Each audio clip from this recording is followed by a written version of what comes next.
Hey guys, it's Rachel here. Welcome back to my channel. Today I am doing my mid-month wrap-up for the month of March. Just to be honest with you guys, this month has been kind of weird for me reading-wise. I haven't read nearly as many books as I usually do. I only have about 6 books to talk about, but I wanted to stick with my format of doing a mid-month wrap-up as well as an end-of-the-month wrap-up, just because I think that works out better for me and I can do more detailed reviews when I split up my wrap-ups into 2 videos. I think March has been a weird month for a lot of people in the booktube community because February was just such a busy reading month for everyone. There were so many readathons going on when you think about it. Not only were there the booktube games where everybody was competing to read the most amount of pages, there was also Contemporary-a-thon, Black-a-thon, Feminist Lit February, plus a lot of people were trying to read 28 books in 28 days, which is just insane to me. So I think a lot of us are feeling a little bit of a reading slump, so I think that may be why I'm not reading as many books this month. What's also weird is that I haven't finished an audiobook at all this month yet, so I'm getting towards the end of an audiobook at the moment. I am listening to Heartless by Marissa Meyer and I'm really enjoying it, but I'm about 77% the way through, so hopefully I will be able to finish that audiobook tomorrow. But yeah, because I'm not finishing audiobooks, that is also lowering my reading count. But I'd love to hear from you guys as far as if you are feeling kind of slumpy this month. Definitely let me know in the comments below and we can have a discussion. But without further ado, why don't we just get into it. So the first book that I tried to read is Winter Girls by Lori Halse Anderson. Unfortunately, I DNF'd this, so my month did not start off great. I only got to, let me see, I think I got to about page 38, which is really not that far into it, but honestly, truly, I was so bored reading this. I don't think anyone is more shocked than I am that I didn't love this book, just because I've heard so many amazing things about Lori Halse Anderson as an author. I am still very much looking forward to reading Speak, which is a novel that she wrote back in like 1999, I believe. I will say is that there was literally one thing that I did like about this book so far, was that the main character actually had a pretty healthy relationship with her stepmother. I think this is one of the only YA books that I've read where there was a healthy relationship between a step-parent and a child. I think I'm ultimately going to unhaul this because I just have no interest in trying to pick this up again in the future. There are just too many good books out there for me to waste my time on a book that I'm not enjoying. But the first book that I actually finished in the month of March is The Paper Wasp by Lauren Acampora. I think that's how her last name is pronounced, but I'm really not sure. So this was actually an e-arc that I got from NetGalley, and I have to say, this was a bizarre book, but I oddly really enjoyed it. And I am going to give you a synopsis, but to do that, I'm going to have to consult my Goodreads review because I feel like that's the only way I'm going to be able to actually explain what's going on in this story. So this story centers around Abby, who is oddly obsessed with a childhood friend of hers who is named Elise, who has become a Hollywood starlet. And so Abby ends up spontaneously moving to LA to live with Elise and become her assistant. Now, I thought based on the synopsis that I read on NetGalley that this was going to be a thriller where like Abby would just become so obsessed with Elise that, like, I don't know, she would try to kill her or kill people that are close to her just to be like her only friend.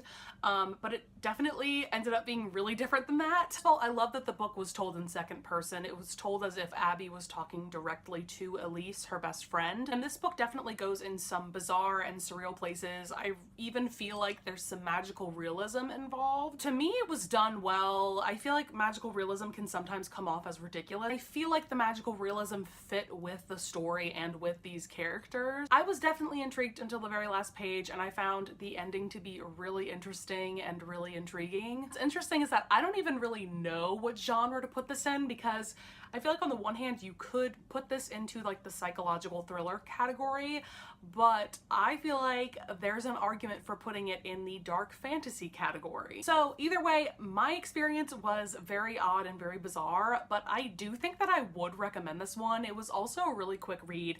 I think I read it in maybe 1 or 2 days, and I ended up giving this 4 stars. I read is More Than We Can Tell by Bridget Kemmerer.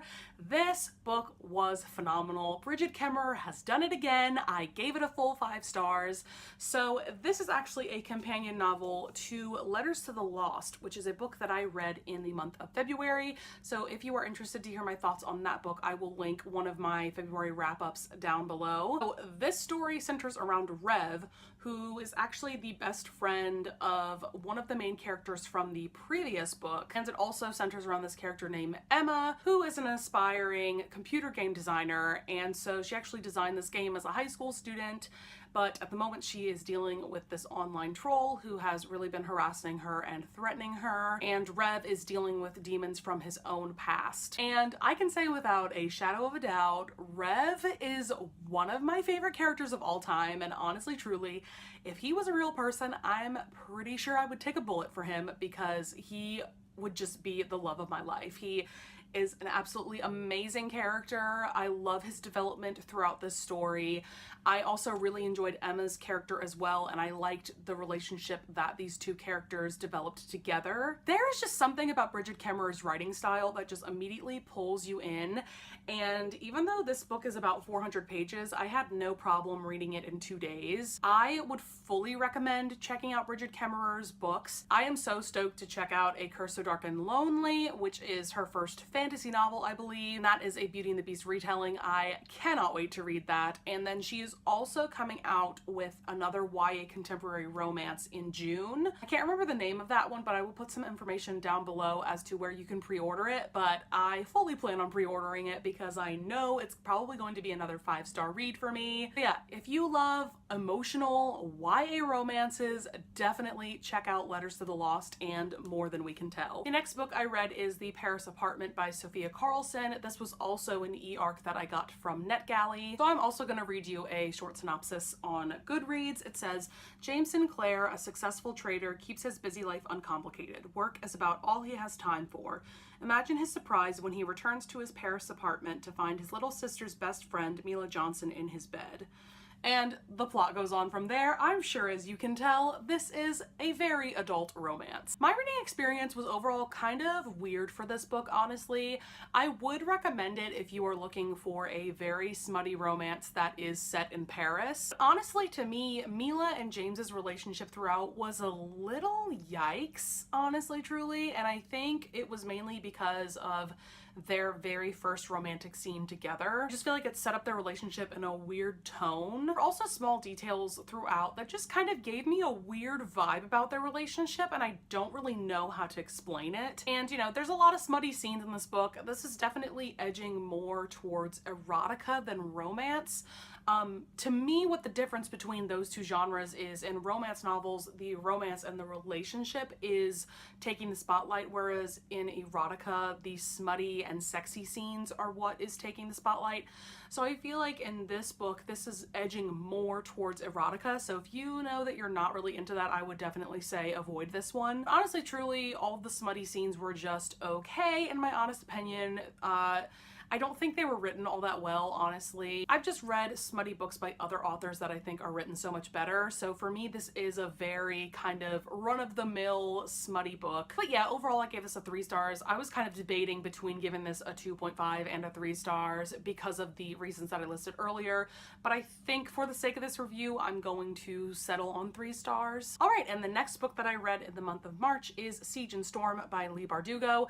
This is the second book in the Shadow and Bone trilogy, or the Grisha trilogy. It's kind of referred to as either. And I definitely overall have some very mixed feelings about this book, and I can see why people feel like the series kind of goes downhill after Shadow and Bone.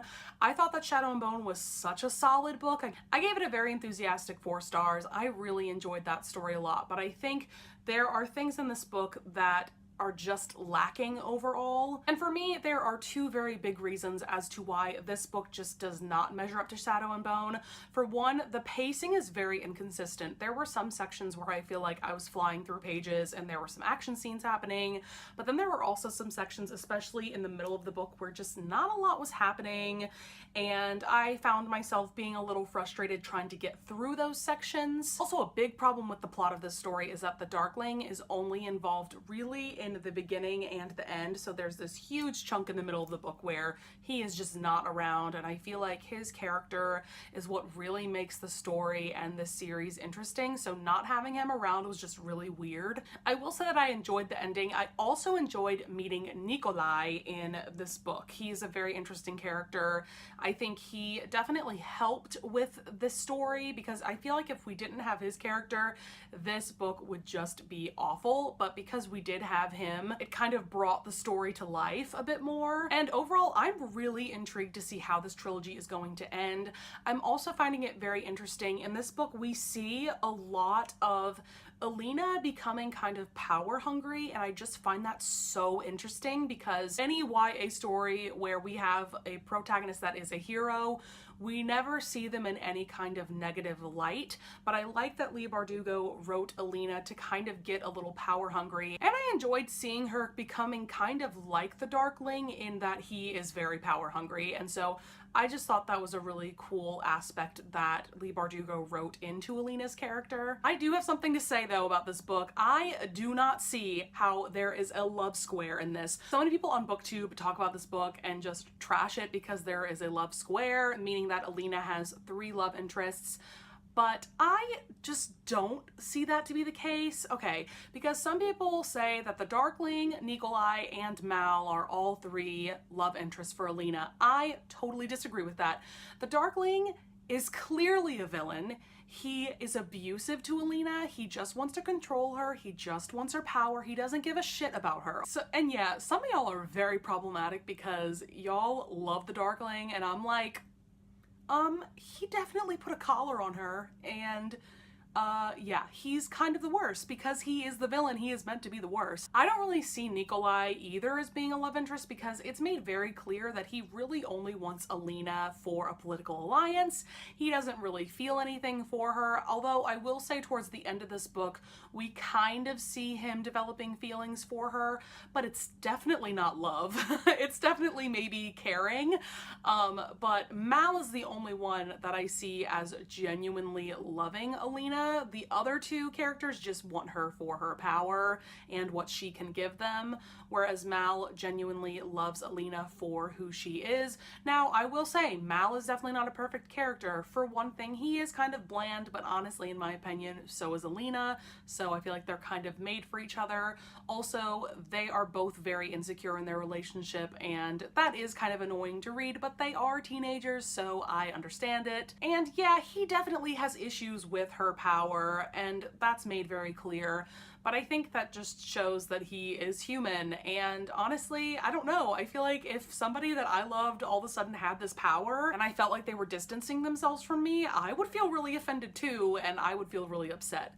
So I definitely see where Mal is coming from. But yeah, none of these characters are perfect, but that's why I enjoy them, and that's why I enjoy these books. So yeah, I just kind of had to rant about that. The next book that I read this month is 7 Ways We Lie by Riley Redgate. I really enjoyed this book. This has a really cool premise in that it is about 7 different main characters, and each of them represents one of the 7 deadly sins. And so essentially, this is taking place at Paloma High School, and basically what has happened is that it has come out that a student and a teacher have been having an affair. And so this book kind of follows the fallout of that and how each of these 7 students is involved in that. Yeah, I really enjoyed this book. This is a really interesting story. I liked how Riley Redgate really gave a unique voice to each of the 7 of these characters. We even have a fair amount of diversity in that there is a pansexual character as well as an asexual character. But yeah, this is a really interesting story. I enjoyed my reading experience for the most part. I will will say I felt like